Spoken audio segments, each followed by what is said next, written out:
Welcome to the Hodcast, Conversations Worth Having, where we don't just talk about construction, we talk about the people who make it what it is. I'm Sam LaRoche, and each week I sit down with someone from our world, the grafters, the thinkers, the ones building more than just walls. We dig into what drives them, what's tested them, and the lessons they've picked up along the way. This podcast is about real lives, real graft, and the bigger picture behind the tools and trades. Whether you're listening on site, in the van, or just taking 5, you're in good company here. Today's conversation is with Lee Fuller, a bricklayer turned brand builder who now runs Level Up Media, helping tradespeople grow their businesses by telling better stories. He knows what it takes to go from laying bricks to landing clients. And in an industry that often struggles to shout about its own value, Lee's on a mission to change that. This is a conversation worth having. So let's get into it. Just a quick one. Give me a second to tell you about the proud sponsor of the Hodcast, Site Ready Solutions. In construction, a world where time is tight and quality matters, there's no room for passengers. Site Ready Solutions are changing the game. They're not just getting people into the industry, they're getting them ready to deliver from day one. It all starts in the community, attracting local people who might never have thought of themselves being on a construction site. Then they're given real training, hands-on, hard graft, and to high standards. They're placed where they're needed the most, with the right mindset, skills, and the ability to be productive from day one. Then, importantly, they're retained through ongoing support and mentoring through progression. Because Site Ready Solutions don't just build workers, they build teams, they build trust, and they build futures. From street to site, they're helping everyday people become site-ready professionals, productive, prepared, and proud from the very first day they step on the job. Site Ready Solutions, local people, real skills, day one impact. Visit sitereadysolutions.co.uk and see how they're rebuilding the future of the construction industry, one person at a time. Thanks for listening. Lee, what was the moment that you started to sort your life out? That is a big question. It was a progression over a long period of time. Mate, I had many rock bottoms, but I sort of bumbled around the bottom for a bit. Do you know what I mean? I think the truth is I always knew there was more. Do you know what I mean? I always knew that I was selling myself short, knocking about with the wrong crowd and all that jazz. And then a couple of life situations happened and I was just like, I've got to fix up here. This ain't no good to no one. Do you know what I mean? And yeah, and I always knew. I was just chatting to Gary about it before we hit record. I knew there was more. I knew that, you know, I wanted this life, this vision that I had, and I just kept selling myself short, getting into trouble, getting nicked, and all that stuff. And I was just like, something's got to give, man. Something's got to give. And I identified that the booze was the problem, or one of the problems, and that started a sequence of events that changed the entire course of my life. So, take me back. We know the Lee Fuller today, and some people know the Lee Fuller from maybe the last few years, but take me back to the start, to the growing up, to what was it like growing up as young Lee? What sort of moment shaped you in your early life? Mate, so this becomes more clear the further I go into my recovery and my, you know, the more of a grown up I become, shall we say. I think with hindsight, looking back, I can say quite honestly that I grew up in an emotionally freezing cold home with a stepdad that didn't really want me around, a dad that was pretty useless, and a mum that was emotionally freezing cold. And I was a very lost individual. Do you know what I mean? I was whatever you needed me to be. Whatever circle I was in, I was like a chameleon. Do you know what I mean? Whatever circle I was in, I just adapt to that situation and get by, you know? Yeah, like loads of things happened, but like ultimately it was a pretty loveless home, and I didn't really have I had two men in my life and no father figure. Do you know what I mean? I had a dad and a stepdad, but no one that I looked up to, no one that I aspired to be like, and mate, yeah, lost kid, man, proper lost kid. Do you have a moment that you or a memory where that you think that sort of has particularly shaped where you've got to now? Because it's difficult coming from something like that. There must have been moments that you had. I mean, there must have been some maybe happy moments there, but if not, like, can you share with me a moment when that you've looking back, maybe you feel, do you know what, that sort of shaped some of a big part of my journey, maybe.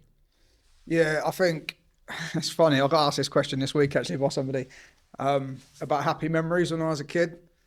And like, let's have it right. My childhood weren't like full of like violence and all that stuff. Do you know what I mean?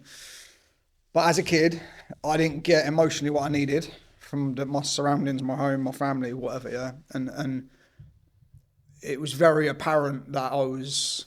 Well, I never. Let's put it a different way. I never felt welcome in my own home. I never felt safe. I never felt welcome. And I think as I've gone, and I'll talk about my recovery a lot because it's relevant, right?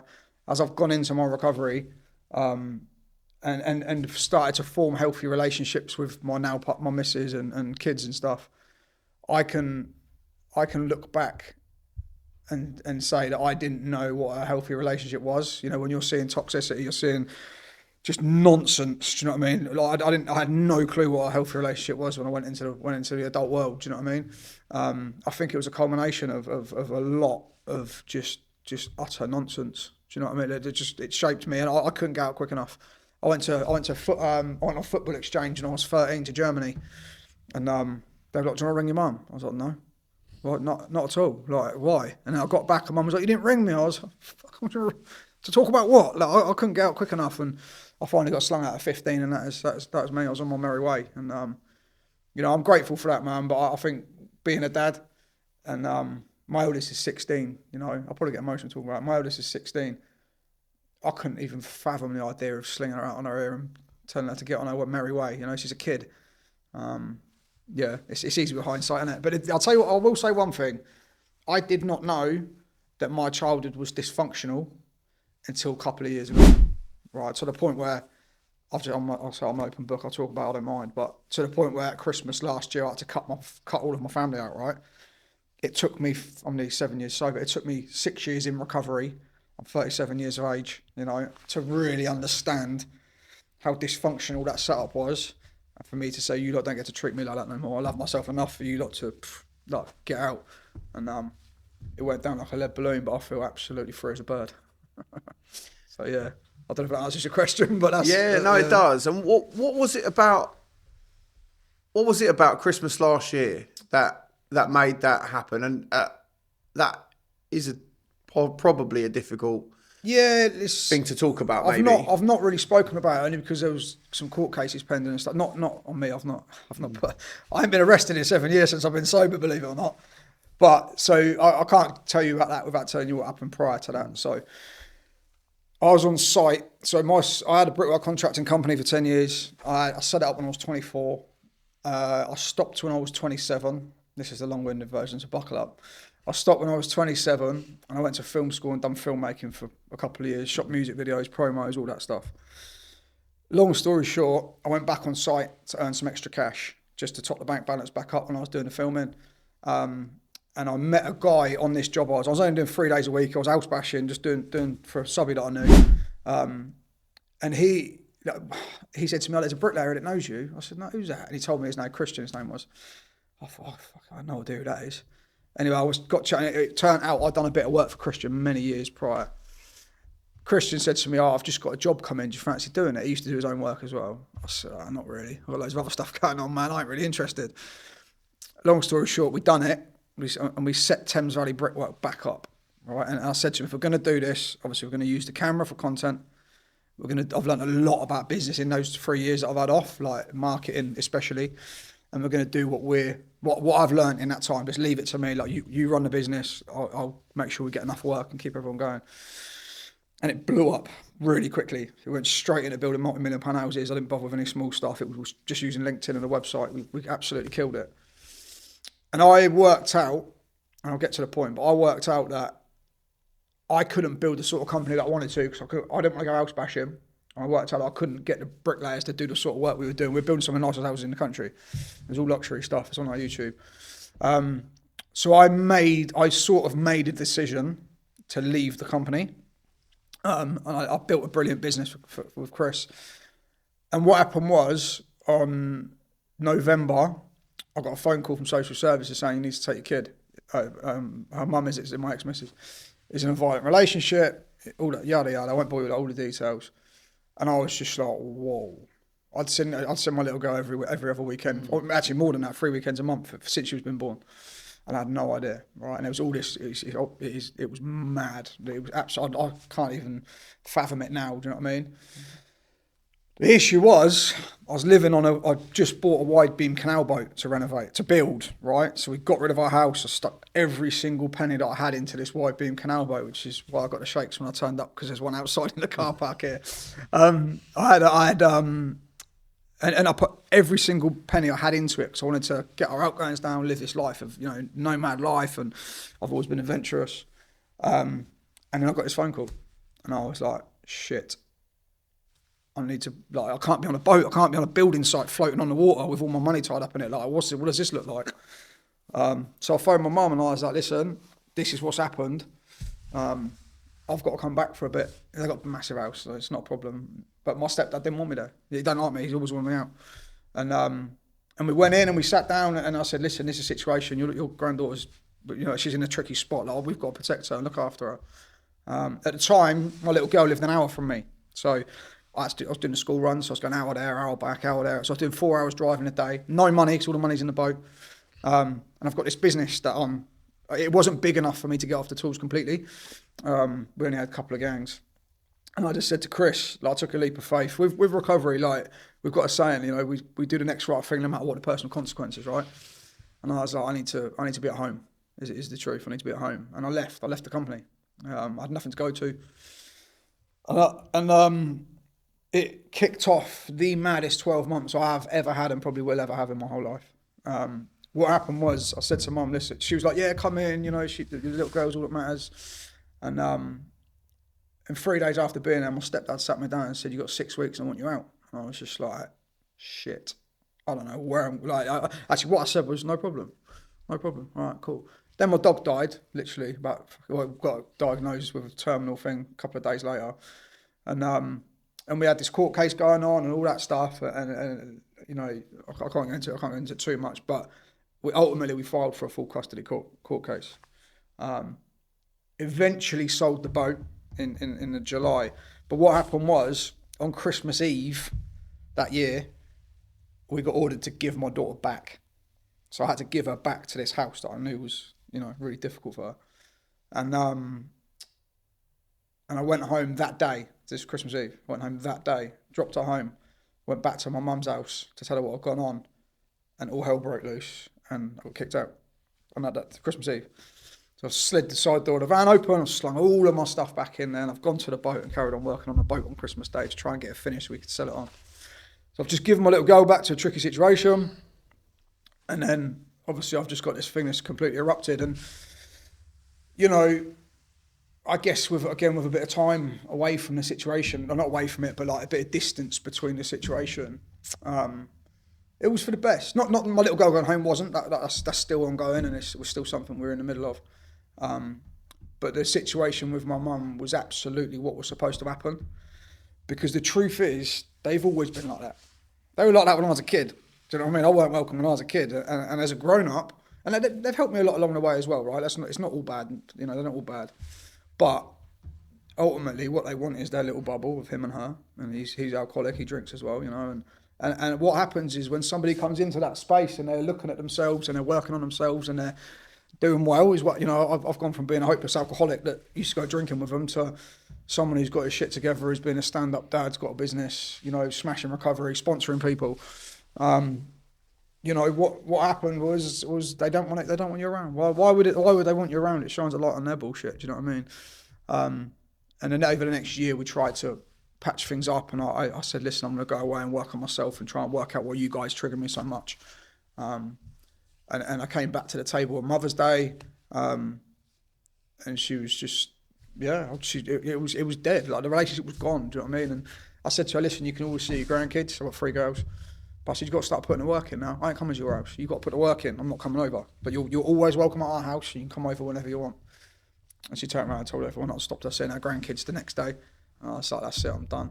And loads of passive aggressive bullshit on back and forth. And I just said, listen, you don't get to treat me and my family like that. Do you know what I mean? I've got my highest priority is to make sure my children are safe and to build a healthy relationship with my partner, right? I don't even know what that looks like. That's something that I'm learning on my feet. I don't know what a healthy relationship looks like. I'm an alcoholic bricklayer that grew up in a madhouse, do you know what I mean? So it's something that it's my highest priority, and that is absolutely what, that's the reason I've got the business I've got now and the flexibility, and it all comes off the back of that. But that's just a bit of context around what's been going on. So yeah, dropped all of our money, every penny we got on court costs, and didn't get what we was after. But there's a plan, there's a bigger plan at play. I don't know what it is. Yeah. I'm just going to show up, man, and the rest will take care of itself, I'm sure. And how is that? How do you feel? I imagine people probably don't ask you that very much.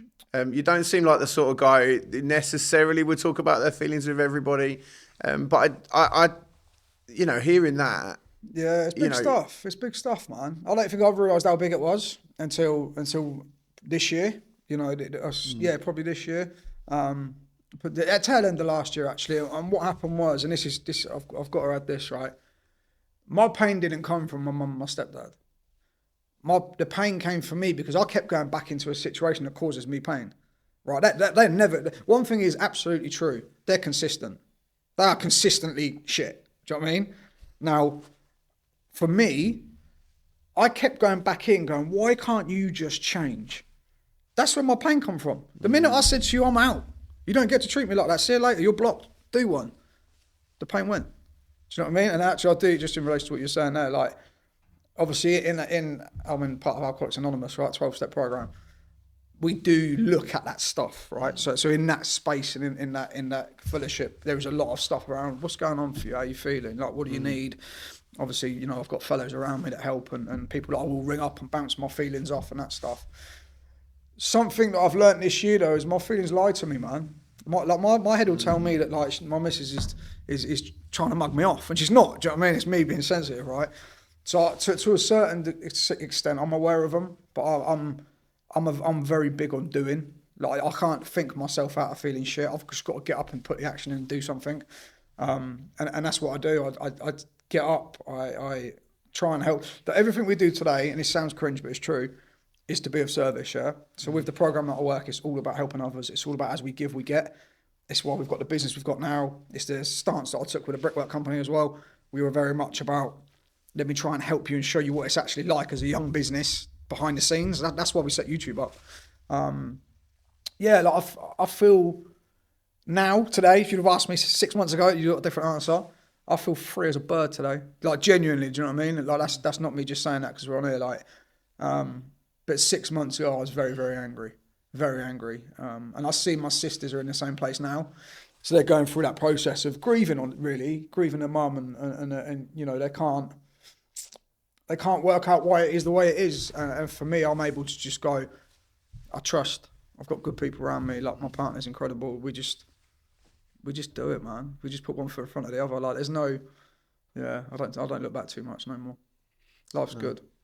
Yeah, I know that some recovery programs sort of use the Bible and that sort of stuff within it, but you talk about being free as a bird, and actually it does really talk to what your life is like at the moment. So you haven't got storehouses and storehouses. Birds don't keep storehouses full of grain for the times when it's not, when grain's not available. They go out and find what they can right now, 100%. and that, and maybe there is something to be learned from that. I guess it's written in the Bible. Something that I see a lot. Yeah, I see it a lot. And I actually put a post on LinkedIn over the weekend. I think I've done it Saturday morning. It had like 500 interactions and that. Not that matters, but I put it up about booze, right? And I put a picture of my trowel on the wall when I was subbing. And and a can of Foster's, right? And I used to put it on the spot board and have a little swig. Do you know what I mean? Like it was carnage. And I put it up saying, listen, like the pressures of work cause people to drink. Like they do, right? It's not what I'm an alcoholic, yeah. Like first and foremost, I've had mad thinking since I was a kid.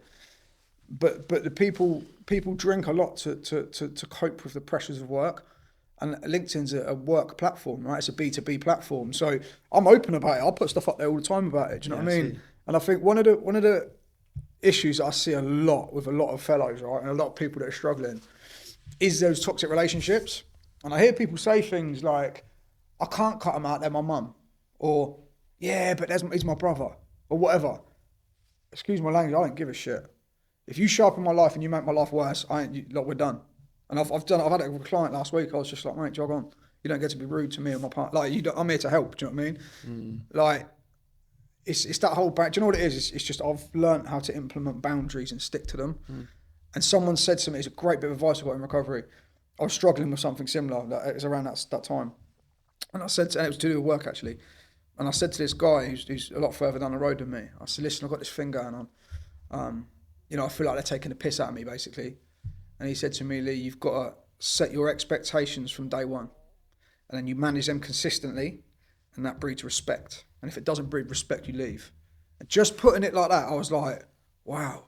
So now when I'm in a romantic relationship, a business relationship, a recovery relationship, I manage it. I lay my stall out from the start. Do you know what I mean? And what happened was, with just using my family as a reference, what happened was, I said to you, this is like, I don't need anything from you as such, but if you're going to show up in my life, this is what I expect. I expect you to be kind, courteous. I expect you to, and if you can't, then we're done. And I said it that sort of simply, and they couldn't. So it's done. And it's the same in work, right? This is how we communicate. This is what I expect. I don't used to do it with bricklayers all the time. We used to say, listen, I'll start you. This is what I'm paying you. This is when you get paid. I expect top drawer and everything top and tail, all that stuff.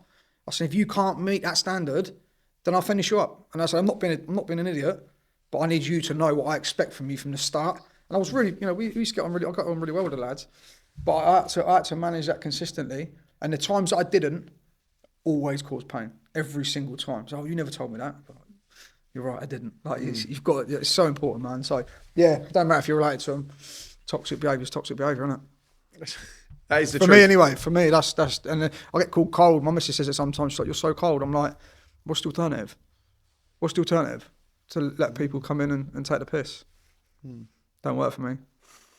No, I guess that it's different. You work on what you are a product, generally speaking, of your environment, 100%. Right? So if you've had for the first 20, 30 years of your life something, you can't be expected to turn it around on the flick of a switch, and reinvent yourself in the space of a month, because you've got to relearn all that behaviour that you've learned, right? So you unlearn, then you take a time of relearning, and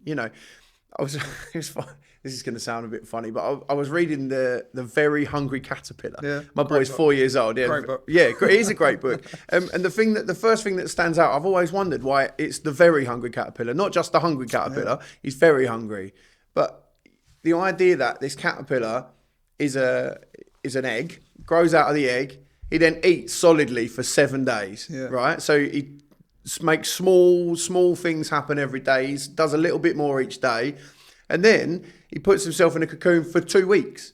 So the thing that he did before is the 7 days. Then he takes twice as long as that to become the thing that he was intended to be in the first. Do you know what I mean? Yeah. And I'd never thought about that before. I was sitting there thinking about, and I was thinking, it's going to sound even worse. I was thinking about you, because I do think about this podcast a lot. Yeah. And I was thinking about, a guy who reinvents himself.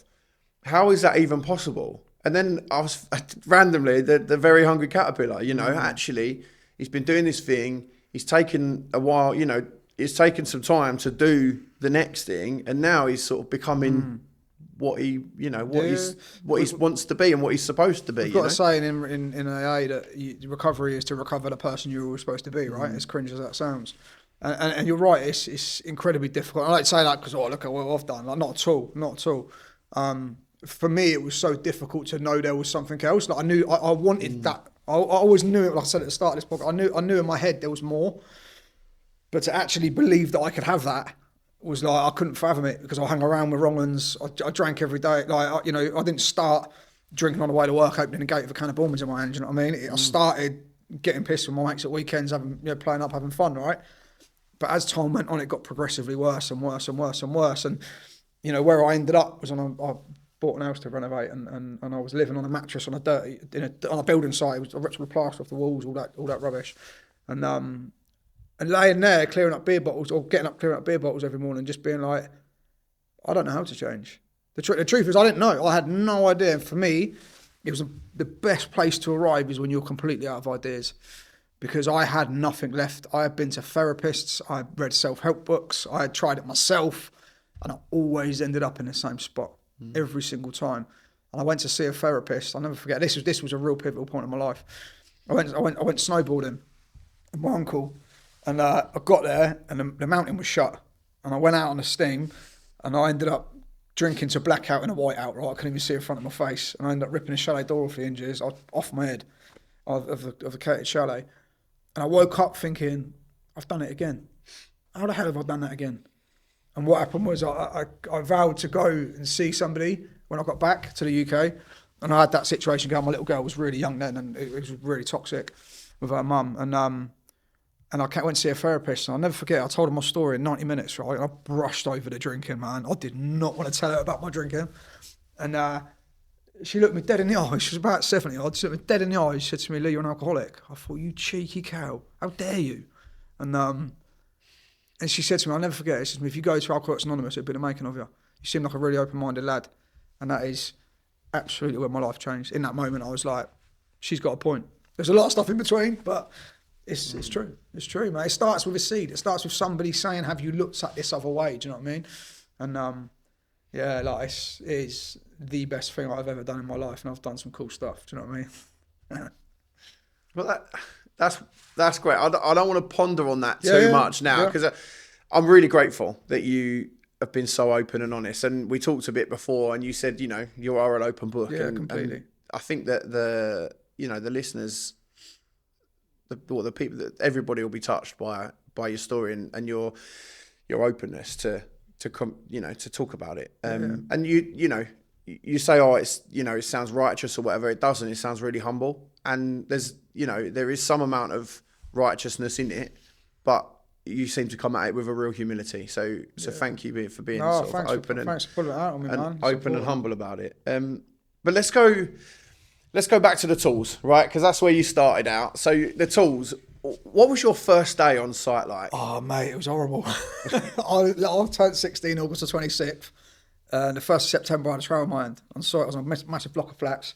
Started my apprenticeship, and I just remember thinking, what is this? And they were all and I'll never forget, the foreman said to me, he said, one day you'll be as mad as us. And they was all singing and shouting, like building sites are, right? I was fresh out of school, like straight out of school. I was a kid. And I was just like, what have I walked into? And I guess like you call it banter, like it was bullying. It's the way that you look at it now, right? As a 16-year-old kid, right? If I put my daughter in that situation, I'd have something to say about it. But it was, it was a long time ago as well. It was 21, 22 years ago. I didn't want to be there. I didn't feel like I fitted in. I didn't really want to be a bricklayer, is the truth. I fell into it because I knew that I was no good at school. And then my mate who lived down the road got a bricklaying apprenticeship. He was a couple of years older than me, and I knocked his door and just said, listen, how'd you go about doing that? And it's funny, I had my interview, I forgot about this, I had my interview in the May, maybe April, May time. And it was a June, because I just had brain surgery. I had brain surgery when I was 15. Oh, wow. Yeah, and I went to the interview for the bricklaying apprenticeship. I had 28 staples in the back of my head. He was like, what's that? I said, it's nothing. It's nothing, it'll be fine. They're coming out next week.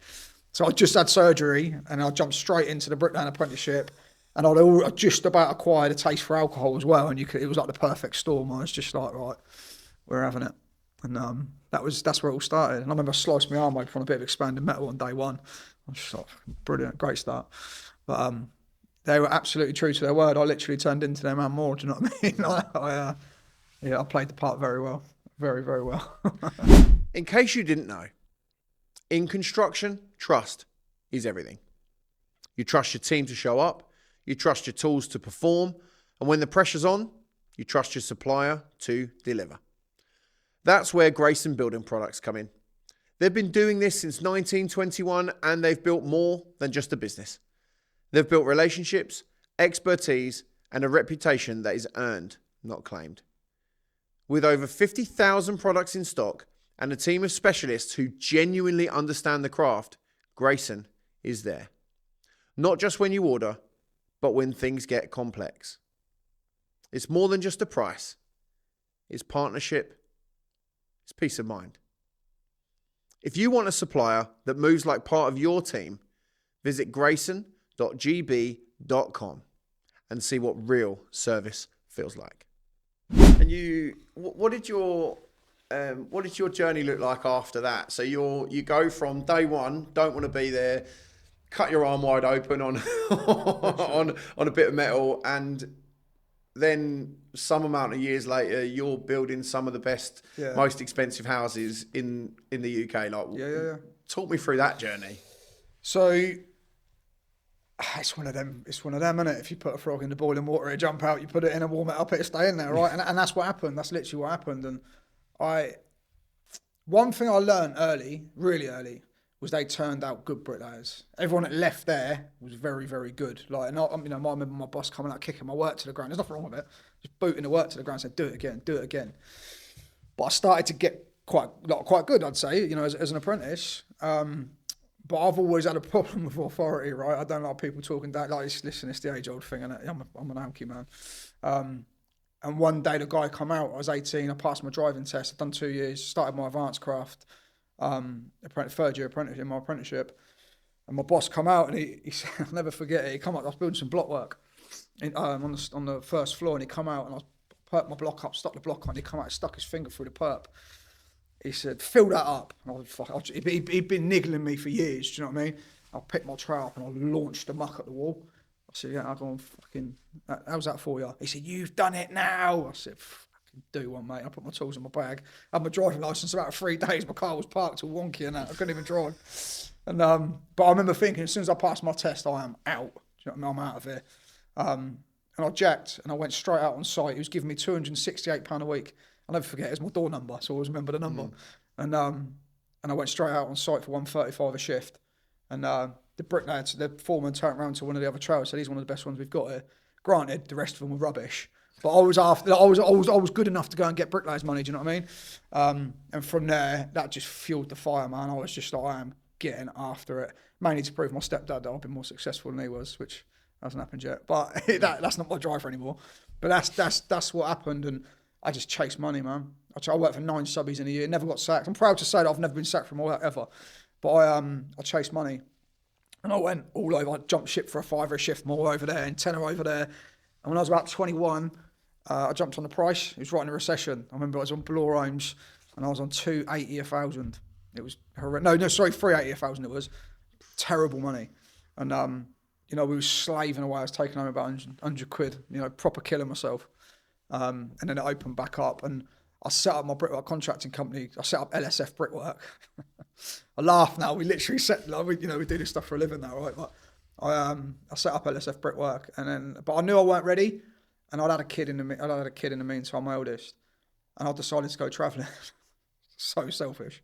I went to Australia. I laid bricks all over the world. I worked underground in a diamond mine, laying blocks 500 metres underground. Went Perth, Melbourne, Sydney, Darwin, in the Kimberleys. Got some more experience in that. Just drank my way around Australia, and I came back, and I set up Thames Valley. I turned 24 in Australia, and in 2011 I came back. I landed back at Christmas, and then I just set the brickwork company back up, and it took off quite quickly. And what we done was I went on. It was before Checker Trade and My Builder and that, and I went onto Google. And I paid them. Well, it weren't a lot, to be fair, for SEO. This was when people used to actually find you for your websites, which is pretty much done now. But I went onto Google. I was number 1 on there, and I was number 1 on Yale. So if you typed in bricklayer in Berkshire, I was number 1 on Yale and number 1 on Google. And what happened was it allowed us to start the business really quickly. And a lot of those projects were one and done though, because there were a lot of contractors from out of the area that would win a contract locally. But we were up and running. Do you know what I mean? But I was doing everything from, I'll talk about this quite a bit, but I was doing everything from like garden walls to extensions to new builds. I had a couple of new builds on the go, and it was carnage. And I was employing lads from the pub, like, and I ran myself into the ground. Is the truth. I had a flipping heart monitor on at 26, I think. I was having heart palpitations. Like, I was a mess, drinking on the way to work, and I stopped. Like I said, and I went to film school. I was just like, I need to do something different. I sold my house, I put all the money in the bank, and for the next couple of years, I just went around filming documentaries and that, and then, like I said, Christian popped up, jumped back on that, and then the business just took off. I went straight in the luxury. I went on LinkedIn. I'd used LinkedIn in the website, and I said, we are doing luxury. I'm marketing us as luxury. I was working for somebody else on flats at the time, and I just made it work. I started creating content that I'd been doing, obviously, with the camera stuff. And there's a formula to it. Like, you can market yourself as whatever you want. The truth is, we were still taking on extensions on that, but I didn't. I just showed the luxury. Do you know what I mean? We jumped in that lane and it took off. And we were known as being the luxury house builder in our area. Do you know what I mean? And yeah, man, it is not difficult if you know how. It's a marketing game. There's so many good tradesmen all over the country, but no one knows what they do. And it's like, if you're great, and there's a common theme of all of our clients now, right? The people that are killing it, and I mean killing it, are all lovely people.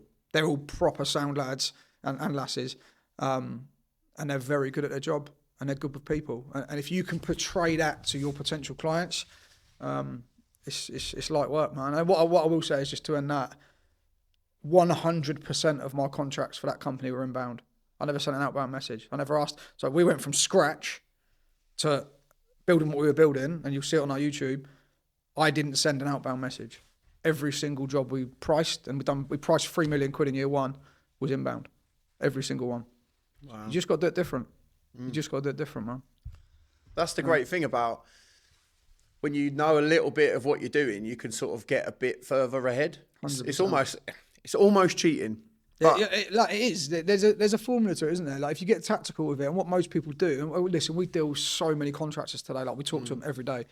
And what most people do, I'll tell you what it comes down to, right? Someone said to me years ago, they said, if you confuse, you lose. And what people do is no, job too big or small. I said, okay, well, what are you then? Like, you've got to be known for something, do you know what I mean? And most people don't. Most people just like, please use my services. I do everything, please use me. I was just like, you'll be lucky to work with me. Like we had no work on, and I walked away from. We had a massive house to build, and I'll just tell you this quickly. We had a massive house to build. Mate who rang me up from LinkedIn. He said, I want you to build it. I said, all right, and most of the work, actually probably all of the work actually that we got towards the end of my time there, they'd ring me up and they'd say, I want you to do the job, and I'd never met them. I'd never seen the drawings. Like, I want you to build them. I was like, all right, cool. So I've gone to look at this job in Farnham, in Surrey, and he was like, I want you to do it. He said, can my QS come and meet you tomorrow? I said, yeah, of course. Come out to our job. You come and have a look. And he came out and he was rude. And he walked up to my business partner, Christian. He was like, who are you and where's Lee? Christian said, oh, whoa, who are you? Like, real, horrible little fella he was. And then he was rude the whole way through the meeting. And he said to me, I'll never forget it, he said, come on then, 3 quotes on the table, where are you? He said, where are you? Bottom, yeah? I said, no. I said, you have got the wrong guy. Bearing in mind, we're stood on this multi-million-pound house we're building. He said, no. I said, no. I said, you got the wrong fella, mate. I said, this comes at a cost. And as he was leaving, he didn't tell me what jointing he wanted on it. As he was leaving, I said, listen, work out what you want and drop me an email and I'll get you back some numbers. And he turned around, he said, I want that, and pointed at all the stonework and what we was doing. I said, well, that comes at a cost. And he walked off, and as soon as he walked off and got in his car, I phoned up the other fella. I said, stick it, mate, I ain't doing it. We had nothing booked in either. I said, I ain't doing it. I said, if he can't communicate now when he owes me 30, 40, 50 grand, he ain't going to pay it, is he? And the next day we won another job that was 10 times better than the one that one. So it's about, it's all it is communication and positioning. And if you can position yourself as the prize, people will contact you. But it's a language. It's a language, man.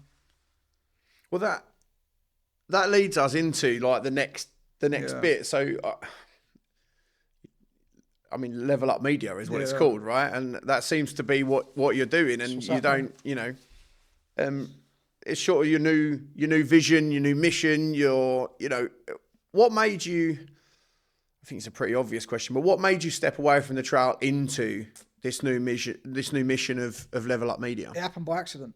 It genuinely, I actually tried not to do it, is the truth, right? So I left the company when that thing happened with my little girl in December. And in January, one of my pals come to me, come over to my boat that I was building, and he said to me, Lee, would you do for me online what you've done for yourself? I said, well, yeah, look, give me a retainer. I'll do it. I didn't really want to do it. I was like, yeah, look, whatever. Like that would give me a couple of extra quid just till the boat sells. And my other pal come to me and said, Lee, can you do for me what you've done for yourself? And I was like, all right, like, I'm listening. Do you know what I mean? I'm listening. and within about 3 weeks, I've replaced my bricklaying salary. And I was just like, whoa. Like, I didn't even know this was a thing. Do you know what I mean? And what I started doing was LinkedIn masterclasses. So I was like, because I understood that a lot of tradesmen were that platform frightened them as it did me when I started. Excuse me. So I started giving them out. There was 350 quid for 90 minutes, and the lads are having great success with them. I teach them how to squeeze every penny out of the platform. And then a client came to us and was like, can you run our campaigns? And I was like, excuse me, I'm a bricklayer. I have no idea how to run a campaign. I don't know what that means. You know what I mean? However, I have always been very much like, if I don't know, I'll find someone who does. I was exactly the same with the bricklayer company. And Helen, my partner, who she's been in media for a long time, in the podcast world in London and the music industry. So she knows about advertising and partnership deals and all that stuff. And we just started, man. We just started. And we added value. And one of our clients, he's on my social media, you'll see him, is a substructure brickwork contractor. We took him from 14 gangs to 29 gangs in 10 months, doubled his revenue, doubled his company. And he's now moved over into superstructures as well, which he hasn't really got any right doing because he ain't really, he's new to that space, but he will do it because he's also a very good businessman and he knows his stuff. So that was like our start, and we had a few of those cases that happened, and then I just went hellbent. I'm a massive learner. I love learning. You'll always find me with my headphones on doing a podcast or an audio book. And I just learned, man, and I leveled up and I upskilled. I had to level up myself. Do you know what I mean? And I use the Alcoholics Anonymous analogy, right? Because you've only got to be a little bit ahead of the people that you're trying to help. And I was like, right, if I learn quickly, I'm already slightly ahead of a lot of the people that are around in the marketing, in construction. I'm just going to learn. And what happened was that gap got bigger and bigger and bigger and bigger. And now we've got a fully fledged marketing agency that's doing, it's pretty damn cool, man, what we're up to at the moment. We're working with some of the biggest names in the industry. We've just launched the influencer marketing agency as well. So we're now representing talent because I am pissed off with, do you know what? I've got to touch on it. I have to mention it. Like, tradesmen are so good at their job, but what's happening is brands are coming in and they're seeing actually, what's the day rate for a tradesman? 250 quid, say, right? And they're going, right, I'll give you 350, I'll give you 400 quid. Do me one video for Instagram. And they're going, well, I'll tell you what, that'll take me an hour shoot, hour edit, or 10-minute shoot, hour edit, 400 quid. That's better than a shift. And then what they're doing is they're then sticking those brands in front of millions of people that are making a fortune in sales. And I'm like, whoa, slow down. Let's start getting the money that you actually deserve. Construction's so far behind with the influencer marketing model. So now, like I say, we've got some cool stuff going on. We're now representing talent. We've got, we've got the agency which are doing running campaigns for the big brands, which is going really, really well. Because obviously we speak construction, right? I'm from the tools. I know if you need to sell to construction, I can speak to your audience very easily. So that's really attractive for them. But the most exciting thing of all for me, as being I was a small company, is Next Level Contractor. That's our lowest package at the moment. Is 350 quid for a lifetime membership. It's usually 700, and you can copy exactly what we do for the full-time agency clients for your little business, and you can just literally, it's copy and paste. You can just copy it. That's where my passion lies, man. I love it. It's all great. I love it, but I just want to help the small guys. I really want to help the small guys. What would you say then to somebody who says, I'm just a builder, nobody wants to see my work on TikTok? First of all, I'd say it depends what they want. It always starts with what they want. So if they want more extensions from homeowners, that dictates where they show up. If they want new builds from builders and developers, that dictates where they show up, all right? And this is where people get it wrong. They see people like Charlie and all the other guys, and we work with Craig Todd and all those guys, and they look at it and go, they've got a massive Instagram following, or YouTube or whatever, that must equal money. Now, the truth is, we spoke about before we started, the 1% get paid a decent amount of money from their social media, right?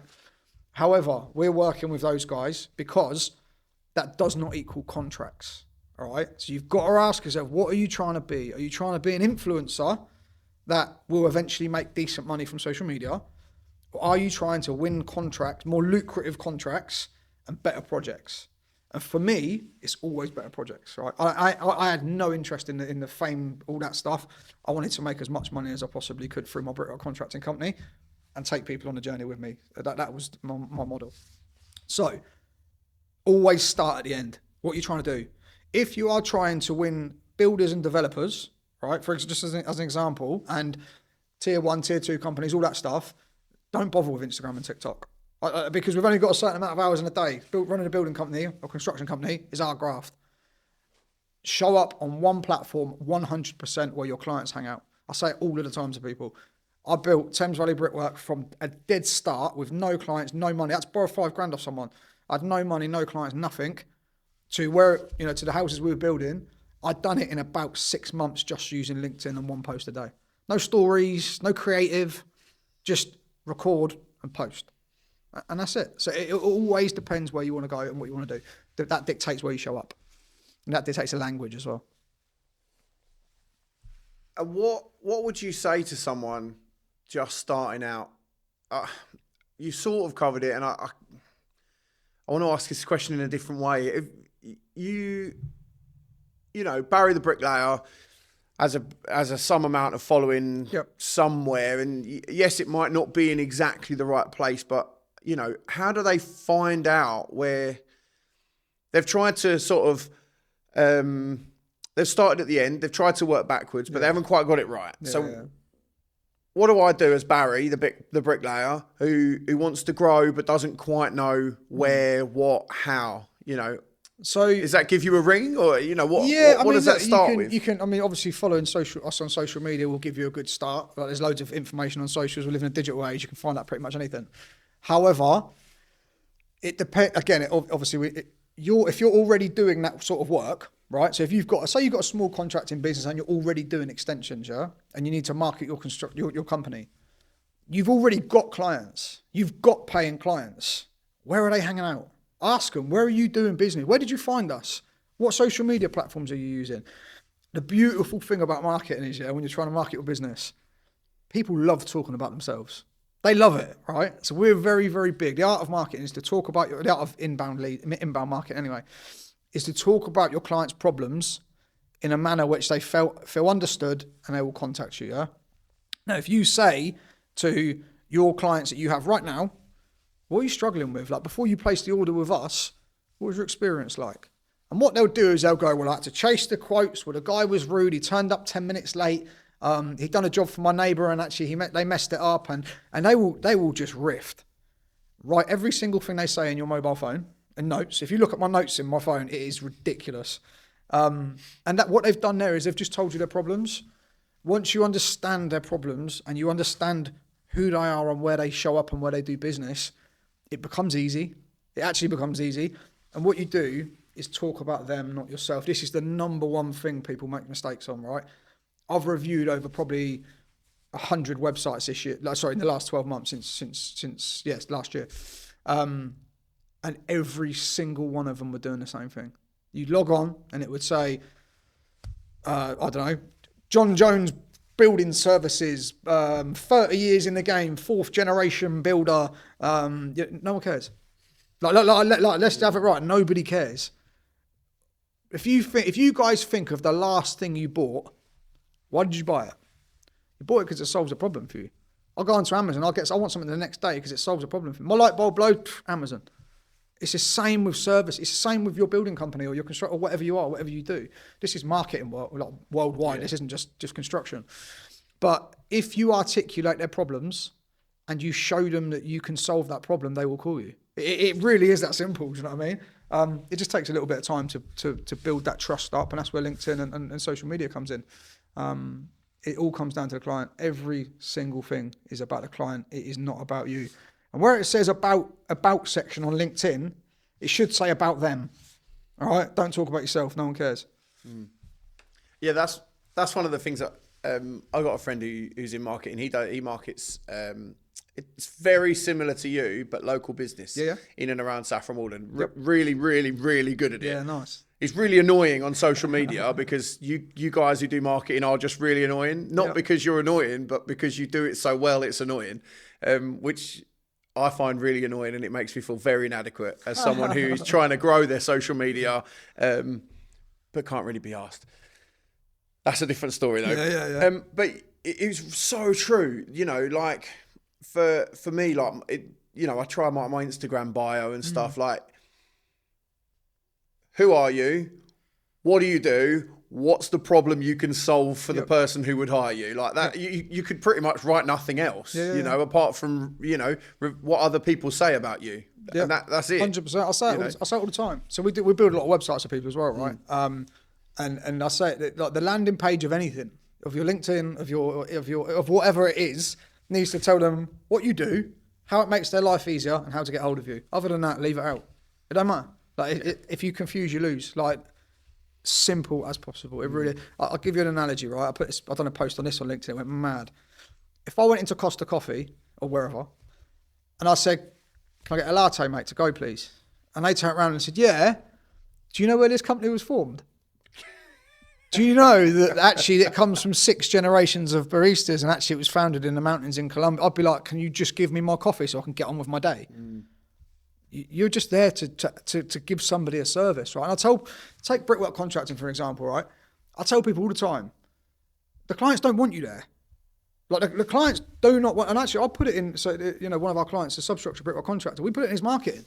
We're like, get our gang in, and we will get out of there as quickly as possible so you can get the superstructure lads in. That's what they want. They don't want him because his granddad's uncle's brother was a bricklayer.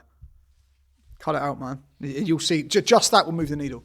Unless that niche market is the person who wants someone who's, but that market's small. The coffee analogy, I guess, is a bit flawed because I really love coffee. So if someone, I only buy single origin coffee from, my friend owns a company who, started out in Tanzania. Yeah. So I love the story behind coffee. Yeah. But if I walk into a coffee shop and I just want coffee, I don't want them telling me all about their coffee. I might go online and find out about the best place to have coffee. Yeah. But that's just other people telling me where the best place to have coffee is. So I think the difference with that is, it sounds like coffee is a passion or an interest or something you enjoy, right? If you are Mr. and Mrs. Jones that want an extension built, they are already overwhelmed at the fact they've probably had to remortgage their house. If you're having a self-build, for example, you're probably living maybe in a cabin or something on the land, right? These people want their house built, right? And yes, they're going to do their due diligence to make sure you are who you say you are. I think if they have a passion in bricklaying, for example, then that's stuff they might look at. But that's the real minority. If you're looking at the market in general, if somebody lands on your website, they want a solution to their problem as quickly as possible, especially in today's age where you can get everything at the click of a button. Everything. Like, if you've got a search for what you're looking for, you're gone. I think it was 2.7 seconds is the new study, but I think it's 3 seconds, they're gone. They're gone. Isn't it? I'm the same. I look online. If I want to buy something, I look online. If I can't find what I'm looking for on the homepage, on the landing page, and it's confusing, I just go somewhere else. You've lost them. Yeah, for sure. Good point, though. I like that. I like it when it makes me think, which is great. Yeah, I love marketing. Yeah, I absolutely love it. We wouldn't be doing this. This podcast is marketing, right? For sure. The conversation. We're marketing connection. The conversation. Having people listen to someone like yourself. Yeah. You get to live rent free in their head for an hour. Yep. You can't market. How good of a marketing is that? But you started as an apprentice. Yep. You went as a bricklayer. You started building the biggest houses and best houses in the UK. I'm gonna go as far as to say the best bricklaying firm in Berkshire. Just because it sounds good. The best bricklaying firm in Berkshire. I'll take that for sure. If you don't believe me, go and have a look on YouTube. It was all stuff we built was lovely. Well answered. But what I want to talk about now is apprenticeships, right? Yeah. So your first day of your apprenticeship wasn't necessarily the best day, and you know, what was that? Early 2000s, That'd have been I guess? 2003, yeah. September 2003. So, that's making 21, me feel old. That's 20, making 22, me feel old, be mate. 22 in September, yeah. Yeah, oh my gosh, that's a long time. But if you were fresh on site today as an apprentice, what would you want to know? Big question. Or if that's not quite right, put yourself in the shoes of an apprentice today, and what would they want to know? For me, if I was to, so I look at my daughter, she's 16, right? And she's going to start her apprenticeship in September. As a bricklayer? No. As a content creator in our market, with our marketing agency. I do not blame her at all. So for me, right, I think because of social media, the game is absolutely different. This is a new era of construction and it is here to stay.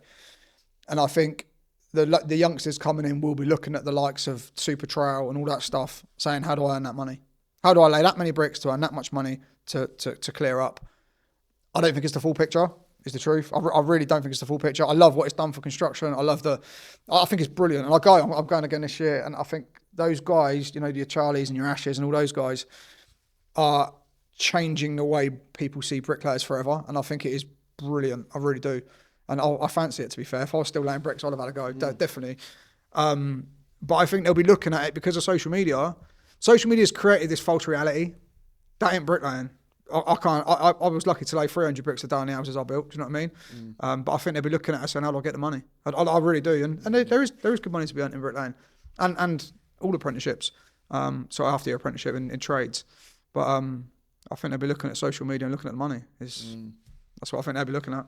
But there are only so many. Essentially, what they build at Super Trail is a garden wall, right? And there are only so many garden walls you can build on a housing estate. Even on a multi-million-pound house, they're probably, you know, you only get a boundary wall or maybe some garden walls within. You know, I think there's a massive gap, and I've spoke to Gary about this at length. Like, it's okay becoming very quick, yeah, but there is a huge gap in knowledge as to how to get to the level of a GSQ or a Charlie or even what we were doing, right?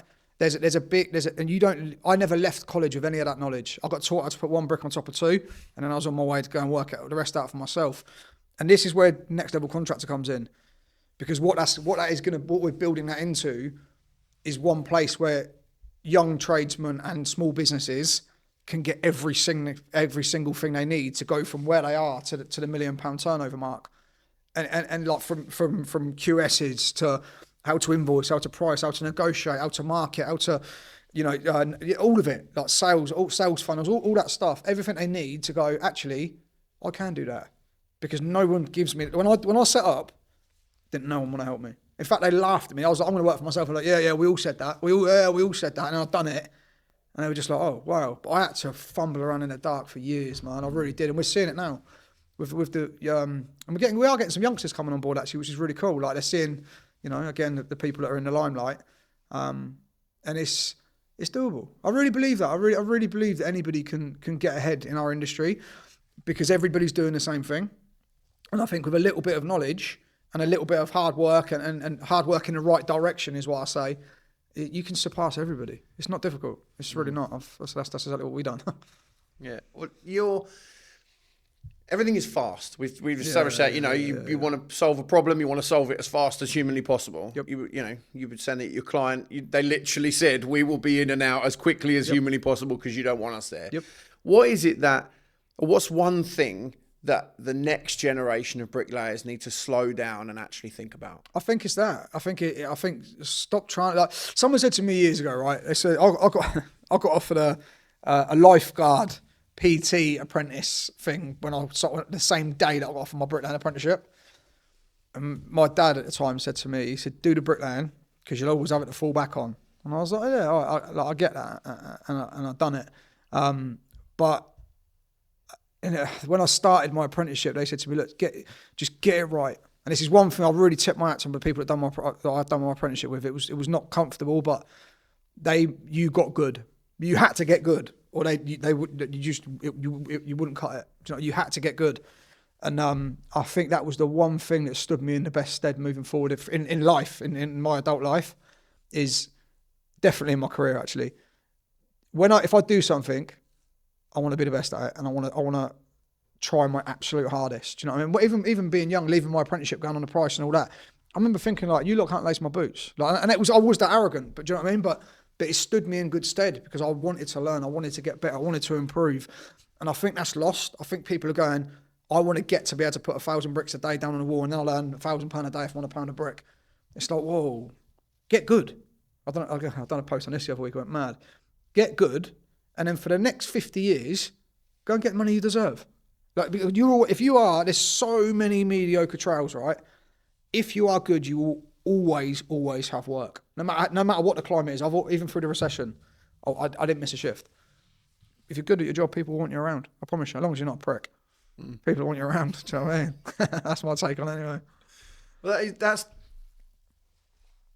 for obviously in the bricklaying world, it is becoming good at bricklaying, but you can also be good at other things whilst in the bricklaying world. For example, social media. 100%. You know, take Charlie Collison, right? We happen, you know, you're good friends with him. I happen to sort of be good friends with him now, and we've chatted and stuff.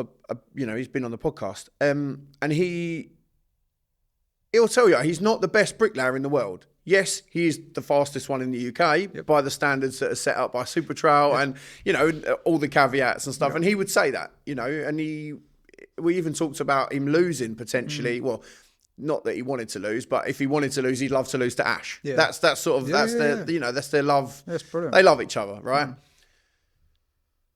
But he's not the best bricklayer in the world. But what he is really good at is social media too, right? Generally. I mean, he's got a few followers, whatever, subscribers on YouTube, you know, just a couple. But he's got to the point now, and I was chatting to him, he's got to the point where he just lays bricks because he loves it. Yeah, he does. He does.